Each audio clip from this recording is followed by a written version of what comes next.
ఏం అవమానం జరిగిందండి అక్కడ? ఏమైనా అవమానం చేశారా? అవమానం జరగలేదు. అక్కసు బయలుదేరింది. అవతల ఉన్న వాళ్ళ నడువడిని గౌరవించలేని వాడు ఆయన యొక్క ధార్మిక జీవనాన్ని మెచ్చుకోలేడు. సరికదా అక్కసు పెంచుకుంటాడు. కారణం ఏమిటి? నీ స్వభావం అటువంటిది, అందులోంచి వస్తోంది ఈ అక్కసు. నీ స్వభావాన్ని దిద్దుకోవాలి. కాబట్టి ఇప్పుడు వాళ్ళు ఏం చేశారు? గబగబా వెళ్ళి, పోవునుగాక ఈ పొగరు పోడిమియూడగ చెయ్యకుందుమే, దేవికి ఇంత ఎల్లిదమే, దేబెల మా మగలంత ఇంతతో పో విడువారమే ఎనుచు, పోయి స్వభర్తల సన్నిధానమందా విధమెల్ల మార్చి కడు అల్కజినింపగ చిప్పిరేడ్చుచున్.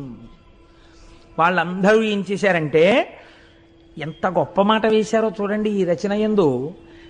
మా మొగుళ్ళు దేవిరి కొట్టువాళ్ళ అన్నారు వాళ్ళు.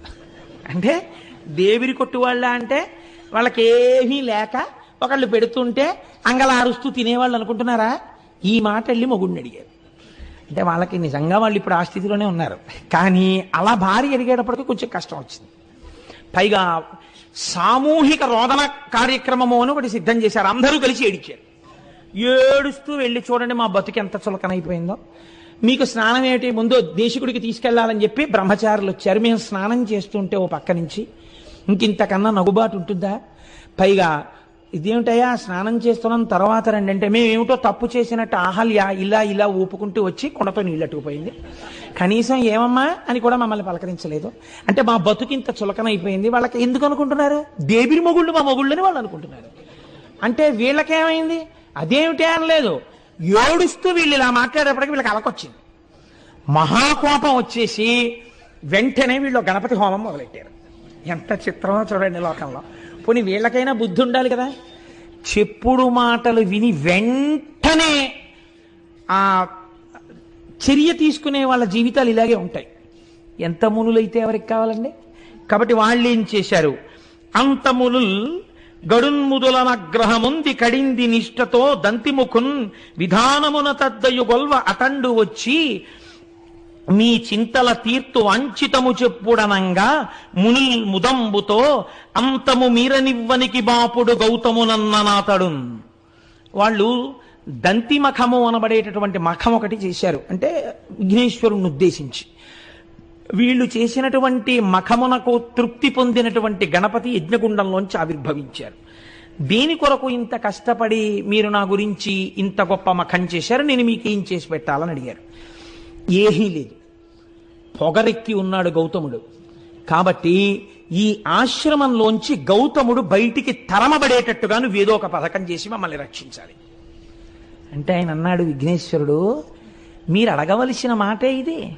తగునే ఆకలి దప్పులన్ మరుగుచున్ దారల్ సుతుల్ శిష్యులన్ మిగులన్ బొక్కుచు ప్రాణభీతనిటకున్ మీరేగదేరన్ దయానుగుడై గౌతముడెల్లవారికి చటన్ బోనంబులర్పించి మీ వగవున్ బాపి అనంగ చేసనిపుడా బ్రాహ్మణ్యునొప్పింతురే.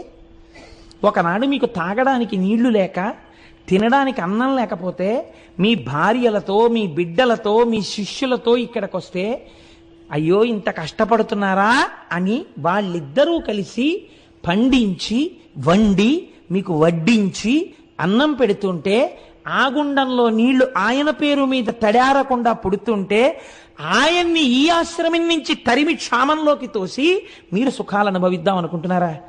ఎంత కృతజ్ఞత ఇది! దానికి నా కోసం మఖం చేశారా? నేను అటువంటి పని మీకు చేసి పెట్టాలా? ఎలా అడిగారయ్యా ఇలాంటి కోరిక? ఇలాంటి కోరిక మీరు కోరచ్చా? ఉపకృతి సల్పిన వారలకు అపకృతి చేయంగదలచుటతి ఇండితము అట్లపశయమనక అనర్చిన నృపశువు నశించునెంత నేర్పరియేని. అపకారికి అపకారమే చెయ్యకూడదు, ఉపకారికి అపకారం చేస్తారా? నశించిపోతారా లోకంలో మీరు? మీకు ఎందుకు పుట్టిందిరా ఈ కోరిక? ఇంతమంది కలిసి చేశారే, మీలో ఒక్కడికైనా ఈ ఆలోచన రాలేదా? తప్పు మనం ఇలా చేయకూడదు, ఇది కృతజ్ఞత అన్న ఆలోచన మీకు రాలేదా? మంచివాడు చెడ్డ మనిషి కాబోవడెప్పుడు చెడుగు మంచి నెంచబోడు, కుక్క గోవు కాదు గోవు కుక్కయు కాదు జగమునందు బ్రహ్మశాసనం ఇది అన్నాడు. ఊరే లోకంలో లక్షణం ఏమిటో తెలుసా? మంచివాడు చెడ్డ మనిషి కాబోవడిప్పుడు మంచివాడు ఎప్పటికీ చెడ్డవాడు కాలేడు. ఎందుకని? అవతలవాడు తనని ఇబ్బంది పెడుతున్నా ఓర్మి వహించి ఉంటాడు తప్ప అవతలవాడిని బాధ పెట్టే పని తాను చెయ్యడు.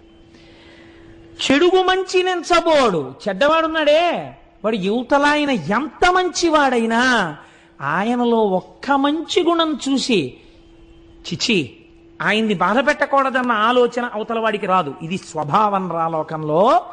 చెడువాడి లక్షణం ఇది. అవతలవాడిలో ఎంత మంచి ఉన్నా చూడలేడు. మంచివాడు అవతలవాడు ఎంత చెడ్డవాడైనా వాడు పాడవ్వాలని కోరలేడు. కుక్క గోవు కాదు, గోవు కుక్క కాదు. కుక్క ఆవలేదు, ఆవు కుక్కవలేదు. ఇంతే లోకంలో బ్రహ్మశాసనం రా ఇది. అంటే ఇంకో మాటలో ఏమన్నాడు? మీరు కుక్కలు, ఆయన గోవు. మీరేం చేయగలరు ఆయన్ని? మీరు ఏం చేసినా ఆయన అభ్యున్నతికే పనికొస్తుంది. సనాతన ధర్మపు నిష్టని ఎలా తీసుకొస్తున్నారో చూడండి. భగవంతుణ్ణి నమ్మినవాడు, ఓర్మితో ప్రవర్తించిన వాడు చెడిపోడు. మీకు ఇటువంటి కథలు ధైర్యాన్ని నేర్పుతాయి. ఎవడో ఏదో మీకు ఒక చిన్న అపకారం చేశాడని మీరు అస్తమానం అదే చూసి బెంగ పెట్టుకునేటటువంటి అవసరం ఉండదు. పెద్దలు పెద్దలలాగే మాట్లాడతారండి. నేను ఎప్పుడైనా పురాణం చెప్పేటప్పుడు నా మనస్సుని పాడు చేసే సంఘటన ఏదైనా ఒకటి జరిగిందనుకోండి, నేను వెంటనే మా దొరగారి దగ్గరికి వెళ్ళి చెప్తుంటాను, దొరగారు నా మనస్సుని కొంచెం పాడు చేసిందండి, ఇటువంటి సంఘటన ఒకటి జరిగింది అంటే మా దొరగారు అంటారు, కోటేశ్వరరావు గారు మీ మనస్సు ఇటువంటి సంఘటనలకు ఆశ్రయం ఇచ్చి పరమ పవిత్రమైన శివమహాపురాణం చెప్పుకోవడాన్ని పాడు చేసుకుని ఇది పట్టుకుంటుందా? అలా పట్టుకుంటే మీరు పాడైపోరా? మీరు ఏది పట్టుకున్నారో దాని యందు మనసు పెట్టండి, దీని యందు మనసు విడిచిపెట్టండి, అది మీరు చెయ్యవలసిందంటుంటారు. ఆనాడు మహానుభావుడు విఘ్నేశ్వరుడు చెప్పిన మాటలు మా దొరగారు చెప్తుంటారు ఒక్కొక్కసారి తెలియకుండానే. చూసారా, పెద్దలు పెద్దలే లోకంలో. కనుక చూడండి, ఈ మాట చెప్పి కుక్క గోవు కాదు, గోవు కుక్కయు కాదు, జగమునందు బ్రహ్మశాసనం ఇది బ్రహ్మశాసనం రా. కుక్క ఆవదు, ఆవు కుక్కవదు అంటారు. అంటే వాళ్ళన్నారు, నీ దగ్గర నీతులు వినడానికి మేము ఈ మఖం చేయలేదు, నువ్వు మాకు ఏదైనా ప్రవచనం చేస్తావని మేము నిన్ను తెచ్చుకోలేదు. మాకు ఉన్న ఒకే ఒక కోరిక, గౌతముడు ఈ ఆశ్రమము నుంచి తరమబడాలి. అటువంటి కారణాన్ని నువ్వు సృష్టించాలి. నువ్వు అటువంటిది సృష్టిస్తే మేము చేసినటువంటి మఖమునకు నీవు ఫలితం ఇచ్చినట్టు, కాని నాడు నీవు కృతజ్ఞుడవైపోయినట్టు. ఆయన అన్నాడు, మీరు చేసిన మఖమునకు నేను ప్రీతి చెందాను, నేను తప్పకుండా మీ కోరిక తీరుస్తాను. కానీ ఇప్పుడే చెప్తున్నాను, చేసిన కృతజ్ఞపు పని వలన మీరు పాడైపోతారు. తన ఉపాసన యందు భంగం లేకుండా నడిచి వెళ్ళిపోయిన గౌతముడు సర్వోత్కృష్టమైన కీర్తిని పొందుతాడు. ఇది మీ మనస్సులో పెట్టుకోండి, నాకు అభ్యంతరం లేదు, మీ కోరిక తీరుస్తానన్నాడు. మిక్కిలి బక్కయా ఒకడు మేకొని వ్రీహివనంబు మేయుచున్ తొక్కుచునుండ గౌతముడు తొల్గగ చేయగా బూరిపోచపై నొక్కటి వేసే దానముద ఉర్వి సమాంతము కూలీల్గే హా ఎక్కడి దోషమందతి మహేశ్వర యంచు మునీంద్రుడేర్చుచున్. ఒక వృద్ధ గో ఒకటి ఆయన కష్టపడి వేసినటువంటి ఆ పళ్ళు ఆకుకూరలు ఉన్న చోటికొచ్చి తినేస్తోంది. గణపతి ఆ వృద్ధ ఆవు రూపంలో వచ్చారు. గౌతముణ్ణి ఆశ్రమం నుంచి తరిమి వేయబడేటట్టుగా చెయ్యాలి. ఇప్పుడు మునుల కోరిక తీర్చాలి. ఈశ్వరుడు కూడా ఏ రకంగా కోరినా లొంగుతాడు. అందుకే మనకి గురువుల్లో నిషిద్ధ గురువు అని ఒకడు ఉంటాడు. వామాచారం నేర్పేటటువంటి వాళ్ళు, తప్పు విధానంలో ఈశ్వరార్చన చేసేటటువంటి వాళ్ళు కూడా గురువులే, కానీ నిషిద్ధ గురువు. ఆ గురువును ఆశ్రయించవద్దని చెప్పింది శాస్త్రం. సూచక గురువు, వాచక గురువు, బోధక గురువు, పరమ గురువు, నిషిద్ధ గురువు అని 5 గురువులు. కాబట్టి ఇప్పుడు చూడండి, ఇప్పుడు ఈ బక్కావు మేస్తుంటే ఆవుని గట్టిగా కర్రతో కొట్టినా చేత్తో కొట్టినా గోమోదక దోషం వస్తుందని మహానుభావుడు ఆయన ఏం చేశాడంటే, గౌతముడు అయ్యో ఆవు కదా ఇదని ఒక ఎండిపోయినటువంటి సన్నటి గడ్డిపరక తీసి ఆవు మీద ఇలా పడేసి హా అన్నాడు. అంతే. ఈ గడ్డిపరక పడగానే భూమికి సమాంతరంగా పడిపోయి గుడ్లు తేలేసేసి చచ్చిపోయింది ఆవు. ఇప్పుడు గౌతముడు ఆశ్రమంలోకి వెళ్ళిపోవచ్చు.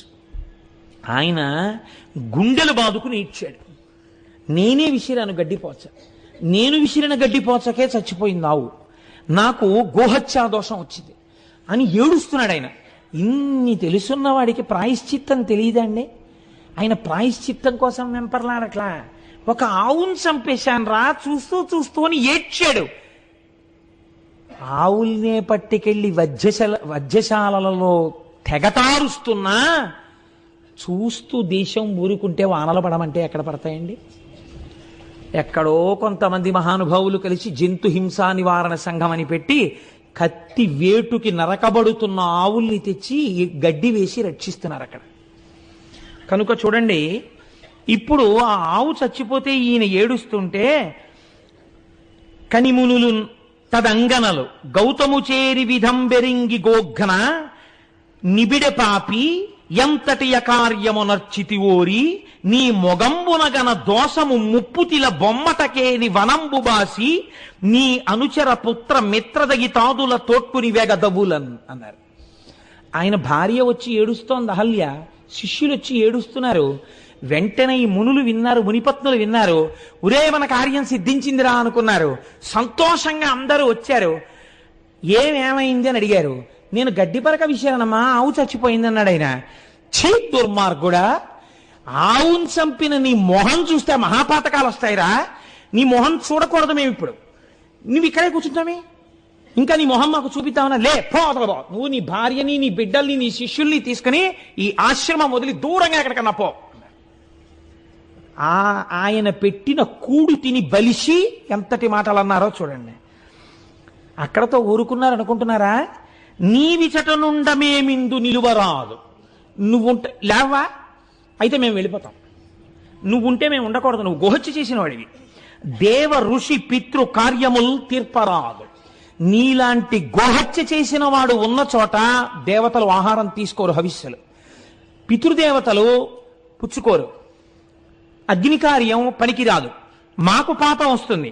కాబట్టి హవ్య కవ్యంబులను గొనరగ్నిపితలు, హవ్య కవ్యములను పుచ్చుకోరు అగ్ని పితృదేవతలను.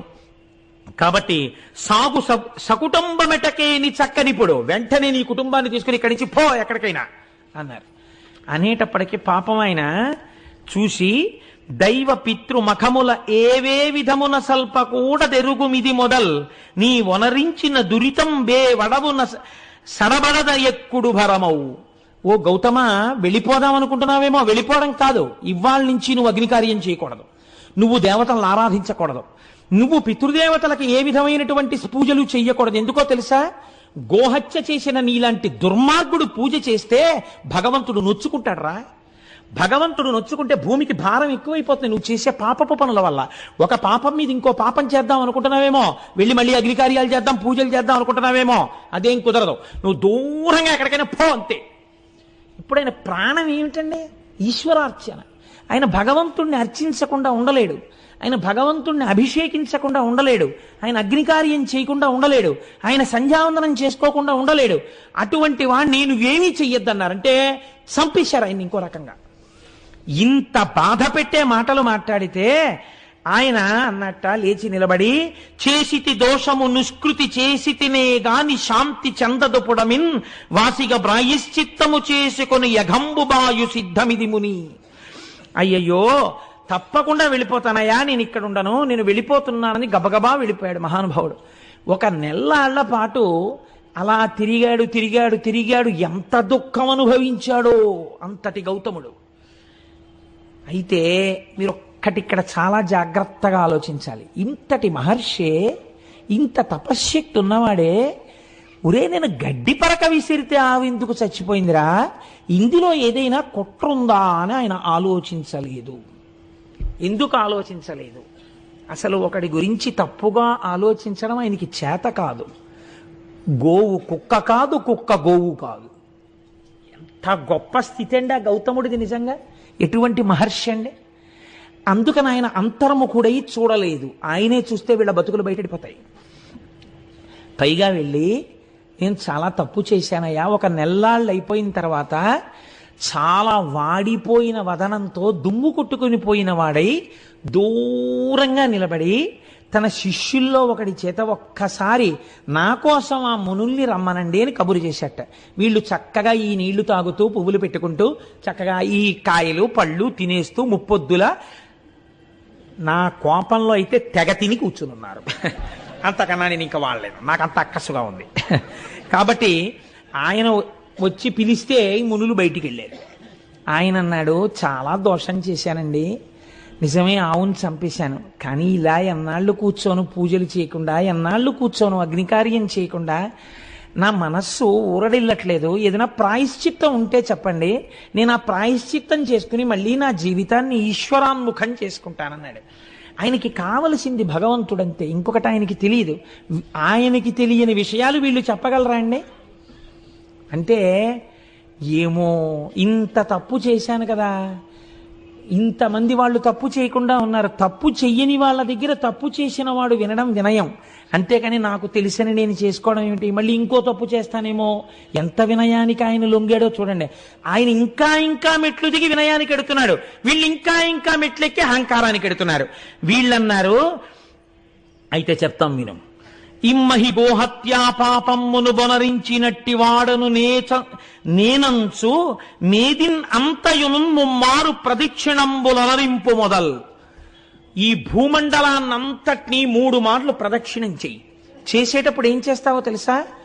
అడుగు తీసి అడుగేసినప్పుడల్లా ఒక గోవుని చంపినటువంటి మహాపాతకుణ్ణి నేనే అని చెప్తూ 3 మార్లు ప్రదక్షిణం చెయ్యి భూమికి. అప్పుడు ఆ ఆవుని చంపిన పాపం పోతుందంటే ఎంత కక్ష చూడండి వాళ్ళకి అని చెప్పారు. అటు మీద 1 మాసము చాంద్రాయణ వ్రతం వనరింపుము. 3 మాటలు ఇలా ప్రదక్షిణం చేసి వచ్చాక ఏం చేస్తావో తెలుసా? చాంద్రాయణ వ్రతం చెయ్యి. చాంద్రాయణ వ్రతం అంటే ఏమిటో తెలుసా అండి? ఇంకొక రకంగా చెప్పాలంటే నీకు ఒళ్ళు బలిసి ఆవును చంపావని చెప్పడం.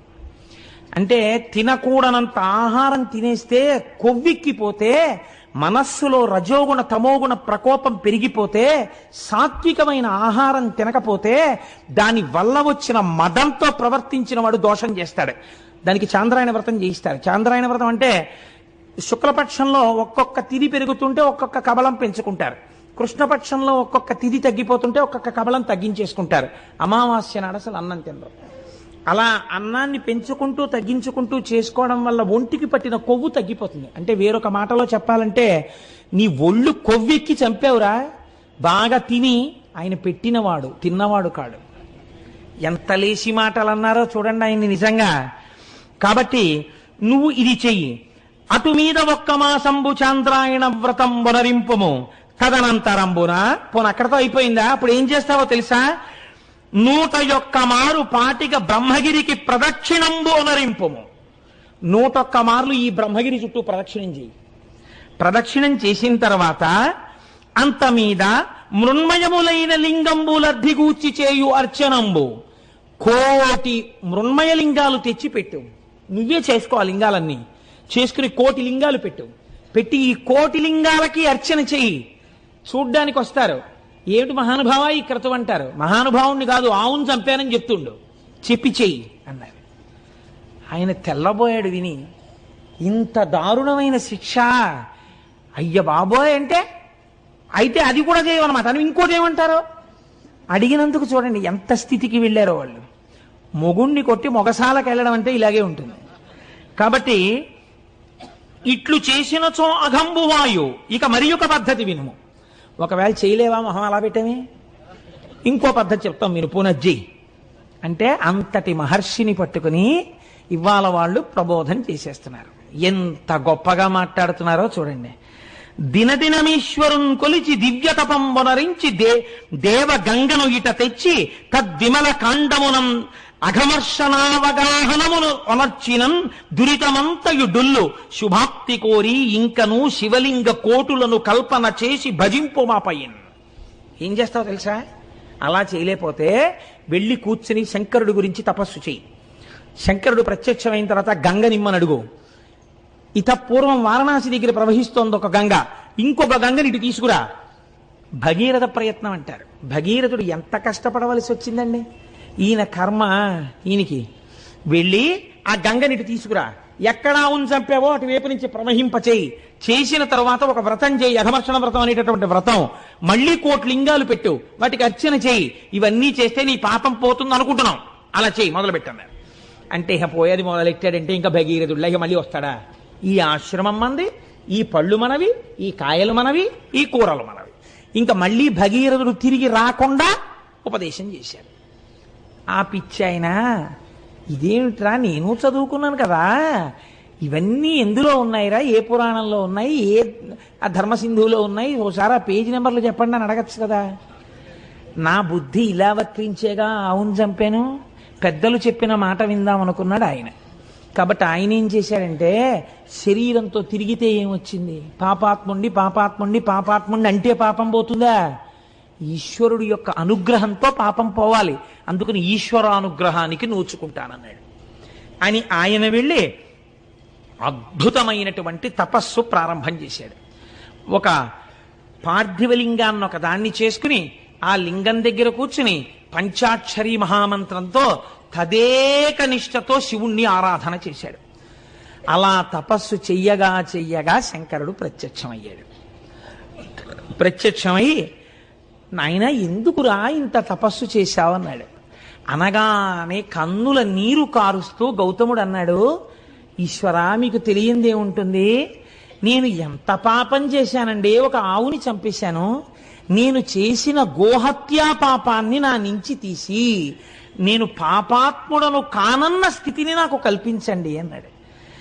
శంకరుడు అన్నాడు ఒక్క నవ్వు నవ్వి, ధన్యుడా, నీవు మౌనికుల తల్లజ పుణ్యుడవీవు పాప్నులవు నన్యులు, నిన్ వెలార్చిరిటులక్కట అక్కసుతో అనన్య సామాన్య తదీయ దర్శన సమాగత పుణ్యగతిన్ పవిత్రమై మాన్యతత చెందు నీ జగము మద్వచనం వెంత నమునిమ్మిమై. అయ్యయ్యో పిచ్చాడా, ఇంత తపస్సు చేసి నా పాపం తీయమని అడుగుతున్నావా? నీకు పాపం ఉందనుకుంటున్నావా? అసలు నీకు పాపం లేదురా, నీకు పాపం ఉంది, నువ్వు గోహత్య చేశావని ఎవడు చెప్పాడు? దుర్మార్గులు రా వాళ్ళు, నిన్ను పాడు చేయడానికి ఇలా చెప్పారు, నీ మనస్సు పాడు చేయడానికి. నీకు పాపం లేదు నాయన. జగత్తులో ఎవడైనా గౌతమ మహర్షి అన్న పేరు పలికినా, గౌతమ మహర్షిని చూసినా వాడి పాపాలు పోతాయిరా. అంతటి పుణ్యాత్ముడవు నువ్వు. నిన్ను చూడ్డానికి నేనొచ్చాను నాయనా, నాకు పాపం ఉంది తీయమంటావేమిటి? వారలే గోఘ్నపాతకులు, వారే కృతఘ్నులు, గురుఘ్నకాంసనులు, వారలే ధర్మబాహిరులు, వారలే కుచ్చిత గర్హ్య కర్మఠులు, వారలే ఘాతకగ్రణులు, వారలే నృశంసులు, వారే జాల్ములెవ్వారులు నిన్ను పుణ్యునిటు వంచన చేసి కలంచిరోమదిన్. బహుశః నాకు తెలిసి పరమశివుడు ఇన్ని తిట్లు తిట్టడం నేను ఎక్కడ వినలేదు. ఎక్కడ ఏ పురాణంలో ఏ సందర్భంలో తిట్టల. శివుడికింత ఆక్రోశం వచ్చి తిట్టాడంటే వాళ్ళు ఎంత పాపపు పని చేశారో మీరు ఆలోచించండి. నిన్ను ఇలా కష్టపెట్టి నువ్వు పాపాత్ముడివి, గోహత్య చేశావని నిన్ను బాధలు పెట్టిన వారు ఎటువంటి వారో తెలుసా? వారెల గోఘ్నపాతకులు, ఆవుని చంపిన వాళ్ళు విఘ్నేశ్వరుణ్ణి అడిగిన వాళ్ళు, అలాంటి పని చేయమని. వారే కృతజ్ఞ గురుఘ్న పాంసనులు, వాళ్ళు కృతజ్ఞులు, చేసిన ఉపకారం మర్చిపోయారు. వాళ్ళు గురుద్రోహులు, నువ్వు గురువువి, నీకు ద్రోహం చేశారు వాళ్ళు. వారలే ధర్మబాహిరులు, ధర్మం విడిచిపెట్టిన వాళ్ళు. వారలే కుచ్చిత గర్హ్య కర్మఠుల్, కుచ్చిత బుద్ధులున్న వాళ్ళు. వారలే ఘాతకాగ్రణులు, మహాఘాతకం చేసేటటువంటి వాళ్ళు. వారి నృశంసులు, అసలు తలుచుకోకూడనటువంటి వాళ్ళు, మనసులో స్థానమీయకూడని వాళ్ళు. వారే జల్ములెవ్వారులు నిన్ను పుణ్యనిట వంచిన చేసి కలంచిరోమదిన్. ఈశ్వరుడింత కోపం పెంచుకోవడానికి కారణం ఏమిటో తెలుసా అండి? ఇంత భక్తుడవైన నీ మనస్సు ఎందుకు పాడి చేశారా వాళ్ళు? దీనికి నాకింత కోపం వచ్చింది. భక్తుడైన వాడి మనస్సు పాడి చేస్తే వచ్చేటటువంటి శిక్ష అది. కాబట్టి ఇప్పుడు ఏమైంది అంటే ఆయన అన్నాడు, నీ దివ్య దృష్టిని చూడివని పరమేశ్వరుడు అవలోకింపచేసిన మునీశ్వరుడు అవలోకించి విస్మితుండై పరమేశ్వరుని చూసి, ఏమిటయ్యా గౌతమ, నీ చెప్పాలా ఎవరు చేశారో ఈ ద్రోహం? నువ్వు ఇంత తపోశక్తి దురంధరుడవే, నడిచి వెడుతున్న అగ్నిహోత్రానివే, నువ్వు ఒక్కసారి అంతర్ముఖుడవైతే సమస్తం తెలుస్తుందే, ఇంత పిచ్చివాడివి ఏమిటిరా నాయన? కనీసం అనుమానపడలేదేమిరా? ఒక్కసారి అంతర్ముఖుడవు. నేను చెప్తున్నాను, మీరు చరిత్రలో ఎక్కడైనా వరమివ్వడం చూశారు, కానీ ఇంత బెంగ పెట్టుకుపోయి, ఇంత బాధపడిపోయి, ఇంత పిచ్చాడివేంట్రా నాన్న, నా మాట నమ్మరా, ఒకసారి అంతర్ముఖుడు చూడు అని శంకరుడు నచ్చ చెప్పి చూడమన్న సందర్భం ఒక్కటి నాకు చూపించండి సమస్త వాంగ్మయంలో. లేదు, అది గౌతముడికే చెల్లింది. ఎంతటి ఉదయుడో మహానుభావుడు, ఎంతటి మహానుభావుడో! ఆయన తెచ్చిన గంగ చేత పోషింపబడిన శరీరాలు ఈ శరీరాలు. ఆయన గురించి చెప్పుకుని విని ధన్యులం కాకపోతే మనం కృతజ్ఞులం అవుతాం. ఈశ్వరుడు ఇన్నాళ్ళకి మనకు అవకాశం ఇచ్చి త్రయంబకేశ్వర లింగం గురించి చెప్పుకునే అదృష్టాన్ని మనకిచ్చాడు. కాబట్టి ఒక్కసారి అంతర్ముఖుడై చూశాట గౌతముడు. సత్యం తెలిసిపోయింది, ఎవరు చేశారో ఈ పని అర్థమైపోయింది. వెంటనే ఆయన కళ్ళు తెరిచి శంకరుణ్ణి చూసన్నాడు, ఉపకారమయొనిరించిరి కృపానిధి నిజంబు వారు కించుకలైనని నీ కృపకున్ పాత్రమనైతిని నిపుణునై వడసి కొంటి నీ దర్శనమున్. ఆహాహాహా, నాకెంత ఉపకారం చేశారయ్యా వాళ్ళు పరమేశ్వర. వాళ్ళు నన్ను ఇలా తిట్టకపోతే, వాళ్ళు నన్ను ఇలా తోసేయకపోతే, నేను ఇలా తపస్సు చేసి నిన్ను ప్రత్యక్షం చేసుకుంటానా? నిన్ను చూడాలి, నా పాపం పోవాలని ఎంత కఠోరంగా తపస్సు చేశాను, ఎంత మనస్సు పెట్టి తపస్సు చేశాను. అవతల వాడిలో చెడు చూడడం మంచివాడికి చేత కాదురా. కుక్క ఆవు కాదు, ఆవు కుక్క కాదు చెప్పాడు కదా విఘ్నేశ్వరుడు. కాబట్టి మహానుభావులు నాకు ఎంత ఉపకారం చేశారండి, వాళ్ళ వల్ల కదా మీ దర్శనమైంది. వాళ్ళంతా ఉపకారం చేస్తే వాళ్ళని నేను ఏమని నిందించను, నేను వాళ్ళకి రుణపడిపోయాను పరమేశ్వర అన్నాడు. లోకమునందు లోకేశ్వరుణ్ణి చూడడం తప్ప అవతల వాడిని తప్పు పట్టడం చేత కాని గౌతముడు తెచ్చిన గంగ తాగి బతికిన జీవితాలు బురద జల్లుకునే స్థాయిలో తెల్లవారులేస్తే పేపర్ల నిండావే. ఎంత కృతజ్ఞపు కుచ్చిత కుళ్ళు బతుకులై కూర్చున్నాయండి మనవి. ఎంత సిగ్గుపడాలి నిజంగా మనం. గౌతముడు ఎంత పరివేదన చెందుతాడు. ఒక్క చోట గౌతమ మునికి విగ్రహం లేదా? ఒక్క చోట గౌతముడి గురించి చెప్పేవాడు లేడా? ఒక్క చోట గౌతముడికి ఆరాధన లేదా? ఇంతటి మహానుభావుడని చెప్పి ఆయన పేరు మీద ఉత్సవం లేదా? పనికి మాలిన వాళ్ళందరికీ ఉత్సవాలా? ఎంత కృతజ్ఞతతో ఉంది లోకం ఇవ్వాల. ఆయన ఇచ్చిన నీళ్లు తాగా మునుల్లెందుకు అనాలి? మనము వాళ్ళు ఒకటి కాదా? కాబట్టి ఇప్పుడు ఈ మాట చెప్పి ఆయన అన్నాడు, అయినా కూడా అని ఆనందించి చొక్కియున్నంత వరంబిచ్చదా కోరుకొనమనుడు. ఏమిటో నీ ఇంత మంచితనం ఏమిటో. సరే అయిందేదో అయిపోయింది, పాపం తీసేయి అన్నావు, తీయడానికి నీకు పాపం లేదు. వచ్చిన వాడిని ఉట్టినే వెళ్ళిపోతానా? ఏదైనా వరం కోరుకో, వరం ఇస్తానన్నాడు. చిత్రం ఏమిటో తెలుసా అండి, ఆయనకి ఏది గుర్తొచ్చిందో తెలుసా? వరుణుడు జలం ఇవ్వనన్నాడు, మునులు నువ్వు గంగని తీసుకురా అన్నారు. పోనిలే, వాళ్ళు చెప్పిన మాట ఇంకా వింటున్నాడు. ఎంత పెద్దరికం ఇచ్చాడో చూడండి. ఇప్పుడు వాళ్ళు చెప్పిన మాట మనం అడిగితే శివుడు కోపడతాడేమో, ఇంకా నీకేం బుర్రలేదా, వాళ్ళు చెప్పిన మాటలే అడుగుతున్నావు, సర్వజ్ఞుడు కదా అని అనుకోలేదు. మహానుభావం. నిజమైన కృతజ్ఞత అంటే ఇది. నన్ను వాళ్ళు పంపించబట్టి మీ దర్శనమైందండి లొల్లి మాట్లాడటం లేదు. నిజంగా వాళ్ళు ఎంత పుణ్యాత్ములో, ఎంత ఉపకారం చేశారో నేను వాళ్ళ చెప్పిన మాటలే గట్టిగా పట్టుకోవాలనుకుంటున్నాడు. అంటే పైకి ఒక మాట, లోపల ఒక భావన కాదు. నిజంగా లోకంలో అవతల వాడి యందు దుష్టత్వం చూడడం చేత కానివాడు. కాబట్టి ఇప్పుడు ఆయన ఏమడిగాడో తెలుసా అండి ఆయన్ని? అయ్యా, మీరు నిజంగా నన్ను కానీ అనుగ్రహించాలనుకుంటే ఒక్కసారి మీ జటాజూటంలో ఉన్న గంగని విడిచిపెట్టండి, నేను ఆంధ్రదేశానికి తీసుకెడతానన్నాడు. అనగానేట గభాలన గంగ పైనుంచి కిందకి దూకిందిట స్త్రీ రూపంలో. తల్లి తెల్లటి వస్త్రాలతో నిలబడేటప్పటికీ ఇవన్నీ గౌతముడు కోరుకున్నవి కావు. గంగా దర్శనం అయింది ఆయనకి. వెంటనే రెండు చేతులు ముకిలించన్నట్ట, తల్లిరో ధన్యపు పుణ్యపు ముల్లోకములకు శుద్ధి ఒనరించదవు ఉత్పుల్లాబ్జలోచన నన్ను చల్లగా నిర్మలుని చేయు శంకరు రాణి. ఓ శంకరుడి రాణి, అమ్మా పుల్లాబ్జలోచన, తామరపూల వంటి కనులున్నదానా, తల్లి లోకాలన్నింటినీ రక్షించేదానా, పాపాలు కడిగేదానా, నన్ను నిర్మలుణ్ణి చెయ్యమ్మా అన్నాడు ఆయన. ఇంకా గంగలో స్నానం చేసి తను నిర్మలత్వం పొందాలని అంటే ఆ తల్లి అంది, తప్పకుండానయ్యా, నీకు అభిషేకము గూరిచి వీక చనెద శివుని తలకు వేగ ననగబల్ వ్యాకులితుడంగగు మునినవలోకించి శివుండనియే నిలువుమని గంగన్. ఆవిడంది, నువ్వు కోరుకున్నట్లుగా ఇక్కడొక్కసారి నేను ఆగుతాను, నీటి రూపంలో నీ తల మీద పడతాను. అంటే నీకు గంగా స్నానం అయిపోయింది కదా, నువ్వు నిర్మలుడు అయిపోయినట్టే కదా, ఇంకేం కావాలి? నువ్వేమడిగావు? నన్ను నిర్మలుణ్ణి చేయమన్నావు, నేను ఒక్కసారి నీ తల మీద పడతాను, అభిషేకం అయిపోతుంది. కాబట్టి గంగా స్నానం నీకు స్నానం అవుతుందని లేదా ఆవిడ, నీకు అభిషేకం అవుతుందండి, అయిపోతుంది. కాబట్టి నీవు కోరుకున్నట్టు పోని గంగా స్నానం అయిపోయింది కదా, నేను వెంటనే మళ్ళీ శివుడి తల మీదకి ఎక్కేస్తాను, ఇంకొక మారు భూమి మీద ప్రవహించను. ఒక్కసారి ప్రవహించినందుకు ఎంతమంది వచ్చి స్నానాలు చేసి పాపాలు వదులుతున్నారో